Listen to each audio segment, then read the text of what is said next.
escolhido para semear,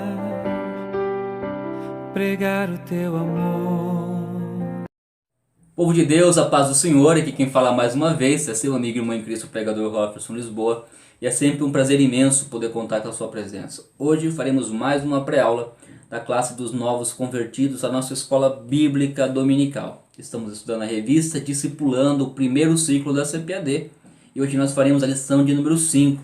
Eu quero te convidar a estar conosco até o final dessa aula. Curta, comenta, compartilha com os amigos. Se você não é inscrito, se inscreva em nosso canal, ative o sininho com a opção todas para você ser notificado sempre que cada vídeo for postado.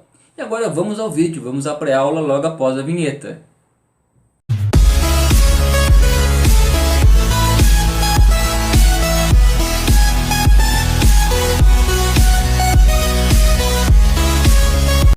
Chegamos agora na lição de número 5, o ministério de Jesus.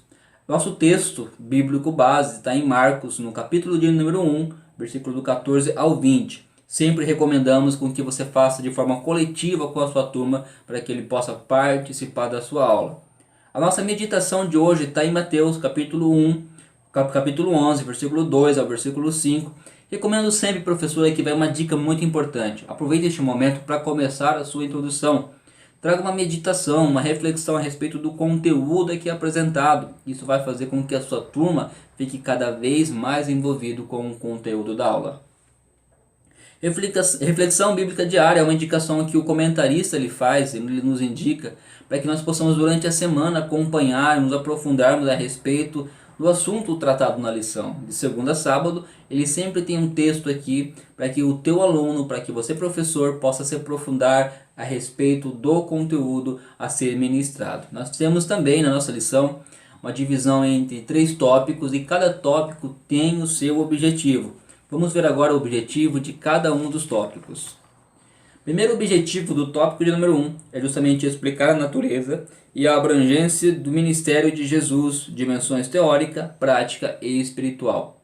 Segundo é descrever a perspectiva divina acerca do ministério de Cristo. E o terceiro é valorizar os benefícios realizados pelo ministério do Filho de Deus em favor da humanidade. Meus amados, nós precisamos entender uma coisa a respeito de ministério, né? Há uma grande confusão, há uma grande situação que o inimigo tem colocado, no qual está sendo uma distorção a respeito do que é ministério.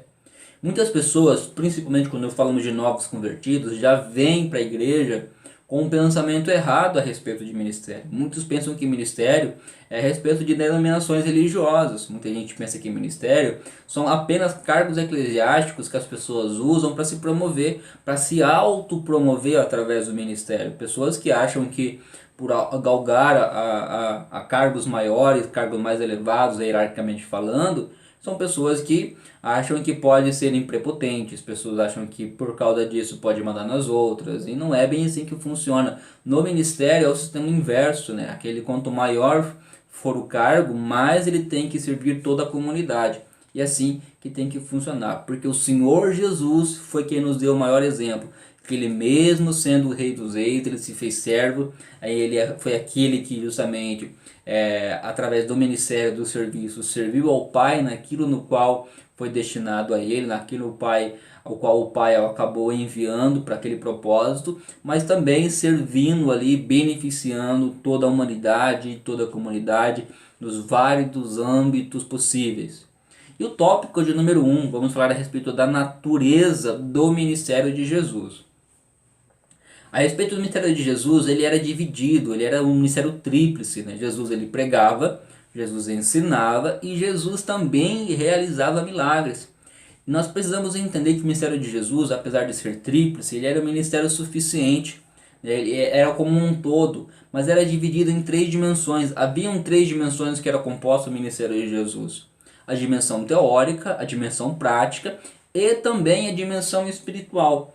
Na dimensão teórica, que é do tópico 2.1, nós vemos que Jesus pregava e que Jesus também ensinava, ou seja, através da teoria, Jesus exercia seu ministério. Nós temos no capítulo 5 ao capítulo 7 do Evangelho de Jesus, segundo escreveu Mateus, o Senhor Jesus ali colocando em prática o seu ministério teórico com o grande sermão do monte. É muito comum, nós vemos muitas vezes Jesus ensinando as pessoas. E Jesus praticamente ele ensinava o verdadeiro evangelho, né? A palavra que levava as pessoas ao arrependimento, o evangelho do reino, a qual Jesus pregava. Então Jesus ele exercia também o seu ministério na dimensão teórica, através do ensino e da pregação da palavra de Deus.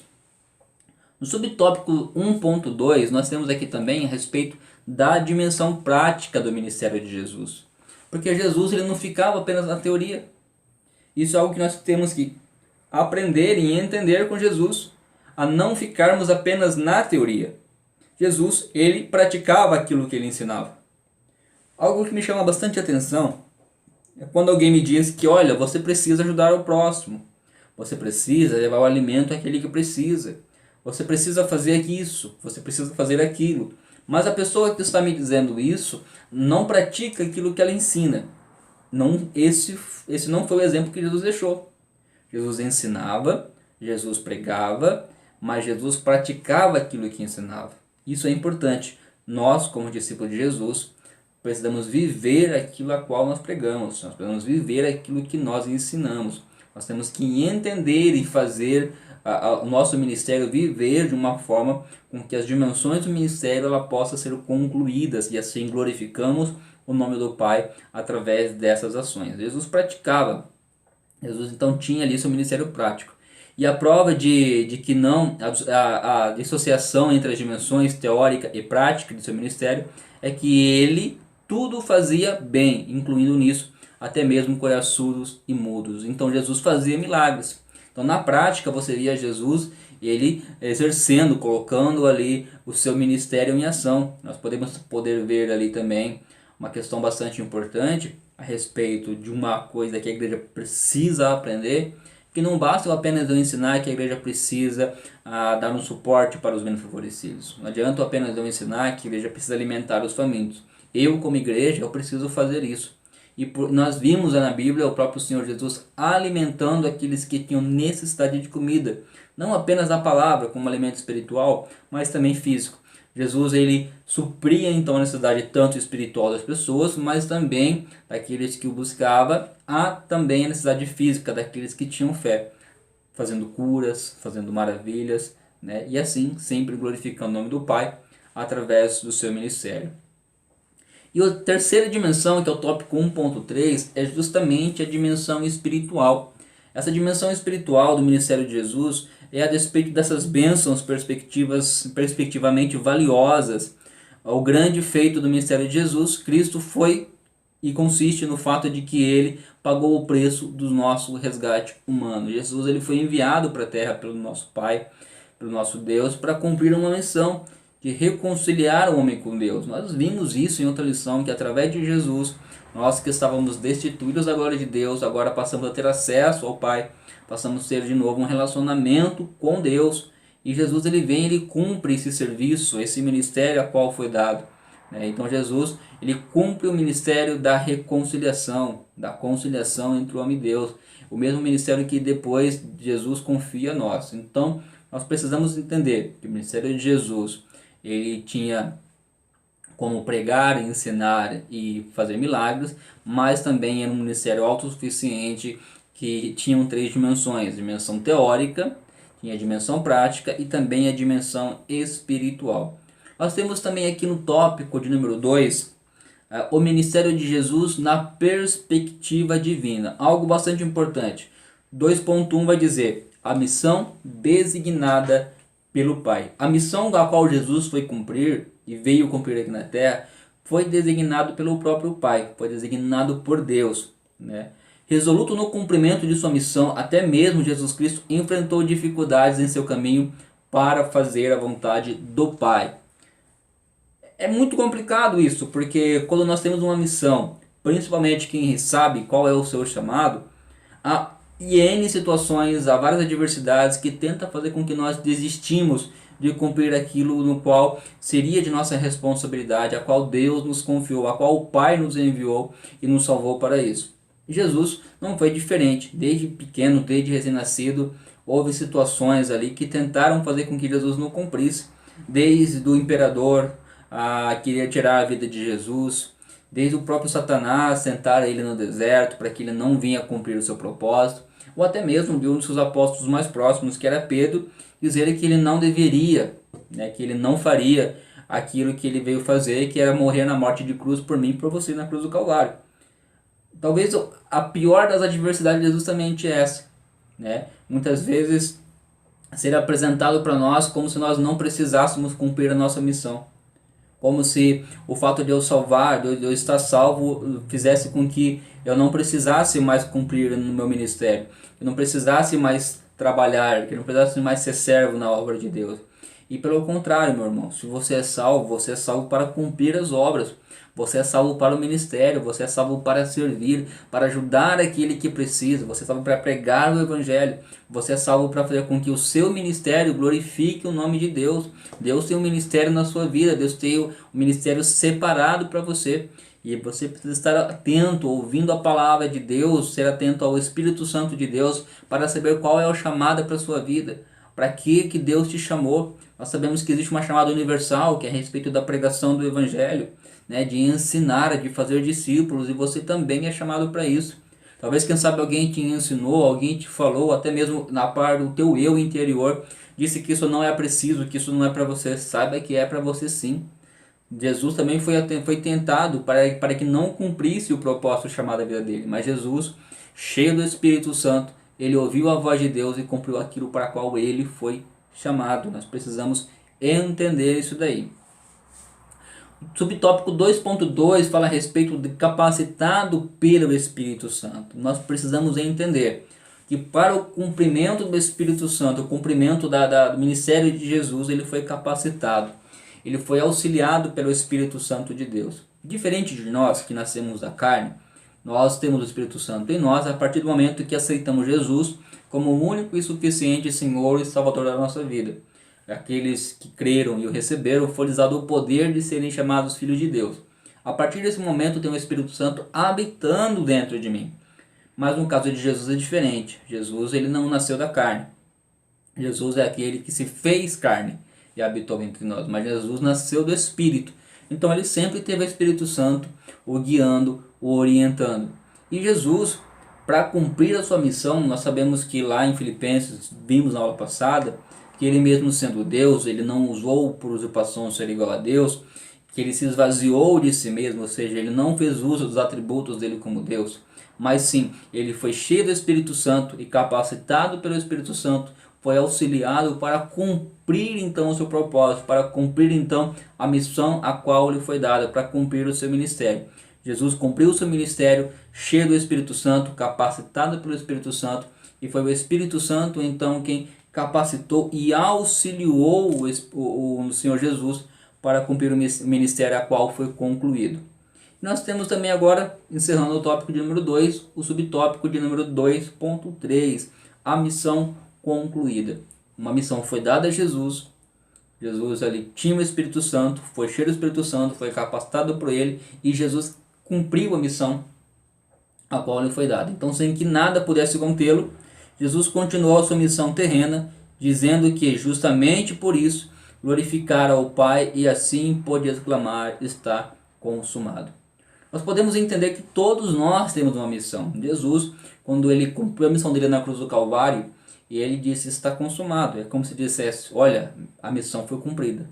O apóstolo Paulo, quando estava no fim da sua vida, quando ele escreve a Timóteo, ele disse: combati o bom combate, né? Encerrei a carreira, guardei a fé. Ou seja, ele está dizendo: cumpri a missão a qual Deus me deu. E você? Será que você está cumprindo? Será que você está combatendo o bom combate? Né? Será que você está ali desenvolvendo muito bem a carreira? Será que você vai poder dizer, justamente como o apóstolo Paulo, como o Senhor Jesus, que você cumpriu aquilo que foi chamado, que você cumpriu o seu ministério, que você tem servido de uma forma fiel? Tanto a Deus, servindo a Deus, mas também servindo as outras pessoas? Seja você uma bênção na casa de Deus, seja você uma bênção na vida das pessoas. É assim que Jesus quer com que nós sejamos. Jesus nos deu o exemplo de como devemos ser servos, nós procuramos e devemos procurar ser servo, que assim como Jesus concluiu a missão dele de resgatar a humanidade, de restaurar a humanidade, nós também temos a mesma responsabilidade, porque Jesus ele iniciou o ministério, ele iniciou esse trabalho nos dando um exemplo, e Jesus nos deu condição, deixando o Espírito Santo para também nos auxiliar para concluir aquilo no qual ele nos deixou. E um dia ele voltará para nos buscar. Nós teremos que prestar contas a ele a respeito do que nós estamos fazendo. O que estamos fazendo a respeito do nosso ministério, o qual ministério que ele nos chamou para estar exercendo. E nós também temos aqui, encerrando o tópico de número 3, o ministério de Jesus na perspectiva humana. Ministério de Jesus na perspectiva humana. Vimos agora há pouco na perspectiva divina e agora na perspectiva humana. Subtópico 3.1, reconciliando-nos com Deus. Diz assim a lição: completamente espiritual e imprescindível reconhecer que a obra realizada por Jesus tem uma abrangência cujos reflexos e influência podem ser sentidos e igualmente experimentados em nossa perspectiva. Estando apartados do Criador por causa do pecado, era preciso que o preço de tal desobediência fosse pago e ao mesmo tempo reatasse-nos ao relacionamento com o Pai. Na realidade, complementando o que já foi dito acima, segundo o apóstolo Paulo, além de Deus ter nos reconciliado consigo mesmo por Jesus Cristo, o Criador nos deu o ministério da reconciliação, isto é, Deus estava em Cristo reconciliando consigo o mundo, não lhes imputando os seus pecados, e pôs em nós a palavra da reconciliação. Reconciliando-nos com Deus da perspectiva humana, assim como o Senhor Jesus cumpriu a sua missão, nos reconciliando com Deus, rompendo as barreiras que tinham entre nós e Deus, colocadas por causa do pecado, nos livrando da condenação do pecado, da condenação da morte na qual nós tínhamos. Jesus ele sofreu a condenação que era para mim e para você estar sofrendo. E quando Jesus sofreu isso, nos livrou da condenação. Mas quando Jesus ele vai aos altos céus, ele nos deixa uma missão justamente de continuar aquilo a qual ele havia começado. E nós temos que ser agentes de reconciliação. Faz parte do nosso ministério fazer com que aquelas pessoas que não têm acesso ao Evangelho, aquelas pessoas que não têm acesso à palavra de Deus, conheçam a verdade e sejam libertos, e assim possam se reconciliar com Deus, e assim também possam gerar frutos e exercer seus ministérios. Deus tem acreditado e tem confiado em você para que você exerça o ministério da reconciliação. E leve o Evangelho a todos aqueles que estão perdidos, que estão em trevas, justamente como nós estávamos um dia. E através de Jesus fomos reconciliados com Deus e exercemos aquilo para qual Deus nos chamou. Lembre-se de uma coisa: todas as coisas cooperam bem para aqueles que amam a Deus e que vivem segundo o seu propósito. Viva segundo o propósito de Deus para a sua vida, que aí sim todas as coisas cooperarão para o bem da sua vida. Nós vamos ter agora o subtópico de 3.2, fazendo o bem. Estamos quase encerrando essa pré-aula. Conforme já foi repetido diversas vezes, o mestre não veio para ser servido, e sim para servir, tanto a Deus como a humanidade necessitada. Algo me chama a atenção aqui é que a lição ela faz questão de esclarecer. Já falei algumas vezes que Jesus ele veio para servir a Deus e também a humanidade necessitada. Nós somos salvos para servir a Deus e também a humanidade necessitada. Nós precisamos entender que nós temos que nos comportar como servos, agir como servos e não apenas dizer que somos servos, porque o bom servo é aquele que exerce um bom trabalho. Aquilo que Deus colocar em suas mãos para você fazer, faça o melhor, porque você está fazendo para Deus. E quando você faz o melhor para Deus, Deus te recompensa, Deus te abençoa e o Espírito Santo vai continuar sempre te capacitando. Se você foi chamado para algum trabalho na obra de Deus, não fique achando que você não vai conseguir fazer porque você não é capaz. É de pessoas exatamente como você que Deus gosta de usar, porque o Espírito Santo de Deus capacita E quando Ele capacita, a nossa missão ela é cumprida. Maravilha. Então vemos que o objetivo de Jesus Cristo não era levar ou tirar vantagem de ninguém.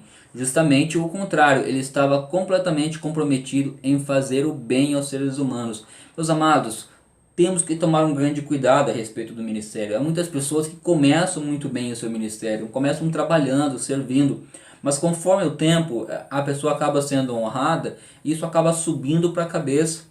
Então aquele que um tempo servia, que ajudava o próximo, agora está oprimindo.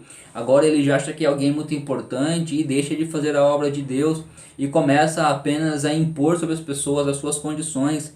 E não é assim que funciona, não foi assim que o nosso Mestre Jesus nos ensinou. Nós temos que fazer o bem às pessoas, nós temos que fazer com que as pessoas se aproximem de Deus, com que as pessoas queiram servir a Deus por amor. E nós precisamos e devemos entender a verdadeira mensagem do Evangelho. Nós precisamos ser verdadeiros servos a Deus e fazer por amor aquilo com que nós fomos destinados a fazer. Faça o bem às pessoas. Aproxime as pessoas de Deus, que com certeza Deus continuará te honrando e Deus continuará te abençoando em nome de Jesus. E o nosso subtópico de número 3.3, trazendo libertação da perspectiva humana a respeito do ministério. Um dos grandes propósitos do ministério de Jesus, conforme profetizado acerca do Messias, era libertar as pessoas. Nós precisamos entender que quando Jesus ele veio em Israel, ele veio ali para os fariseus, ele veio para libertar. Só que porém os fariseus achavam que não precisavam ser libertos, que ninguém tinha o jugo sobre eles. Se esqueceram que tanto eles estavam sob o jugo de Roma, estavam em Israel, mas quem fazia as leis e quem mandava lá era o Império Romano. E se esqueceram dos seus 430 anos que passaram no Egito e dos seus 70 anos no cativeiro. Eles se esqueceram do tempo que eles ficaram em escravidão e eles achavam que eles não precisavam ser libertos. E o Messias era aquele, o libertador, aquele que viria para libertar ele do jugo dos inimigos. E muitas vezes nós encontramos pessoas, eu estive nessa situação, no qual quando eu estava no meu tempo da ignorância, que eu achava que eu não tinha do que ser liberto. Eu achava que eu era livre. Porque eu ia onde queria, eu bebia o que quisesse beber, eu comia o que queria comer, eu fazia o que queria fazer.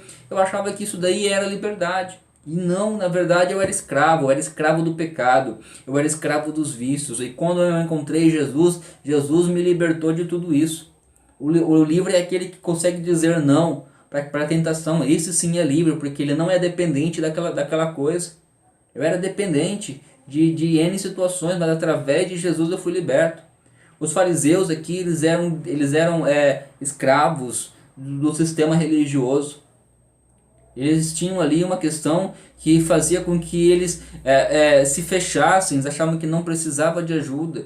Eles achavam ali que pelo fato de cumprir, ou entre aspas, nem conseguia cumprir tudo aquilo, de serem religiosos ali, que eles não precisavam de mudança, não precisavam de mais nada. Eles não achavam que eles precisavam ser libertos de nada, que eles eram santos, eles eram impecáveis e que isso era o suficiente. Mas não, Jesus veio, pregou a verdade, Jesus pregou arrependimento para eles. Isso fez com que gerasse espanto para eles também, com que muitos perseguissem a Jesus. Mas Jesus veio para o bem, Jesus veio ali para poder pegar e libertar do pecado, para aproximar eles realmente de Deus, para trazer a salvação para esse povo, tanto para os judeus quanto para os gentios. Nós precisamos, meus irmãos, entender que nós precisamos ser libertos do pecado, nós precisamos ser libertos daquilo que nos oprime, porque é através de Jesus, é em Jesus que nós somos salvos. E Jesus quer a nossa salvação, Jesus quer a nossa liberdade. Conheça a palavra de Deus, a palavra de Deus é a verdade. Conhecereis a verdade vos libertará. Conheça o Senhor Jesus, porque Ele diz: eu sou o caminho, a verdade e a vida. Nós precisamos exercer um ministério que faça o bem, um ministério que traz libertação, o ministério da reconciliação. Nós precisamos viver uma vida na qual nós vivemos aquilo que nós pregamos, aquilo que nós ensinamos. E o nosso ministério, a nossa vida, o nosso serviço deve ser o melhor, porque é o melhor para Deus. Glória a Deus. Que você tenha sido edificado nessa aula, meus irmãos. Que você tenha sido edificado, que você saia transformado dessa pré-aula também, e que você possa passar para o seu aluno, para o seu discipulando, justamente essa motivação de servir a Deus, de dar o seu melhor para a obra de Deus. Aleluia, porque Deus tem confiado isso a você. A conclusão da lição diz assim: como se vê, Jesus Cristo exerceu um ministério a Deus e às pessoas que não se constitui em ostentar um cargo para se autoafirmar. Ele não precisava de tal prática, pois a prova de que exercera da melhor forma o que deveria fazer. Foram as duas vezes em que o próprio Deus afirmou que tinha prazer em Jesus. Que Deus possa ver em nós a mesma disposição que houve em Jesus Cristo, seu Filho. Que haja em nós, aleluia, que haja em nós o mesmo sentimento que houve em Cristo Jesus. Que nós possamos nos colocar como servo, servir a Deus com amor, com uma verdadeira paixão, nos entregarmos para a obra de Deus, colocarmos o reino de Deus realmente em primeiro lugar. Que Deus o abençoe grandemente, que essa pré-aula tenha edificado a sua vida e que possamos ser transformados através do Evangelho. Vamos juntos, rompendo contra as portas do inferno, pregando o Evangelho, anunciando a salvação, em o nome de Jesus. Amém.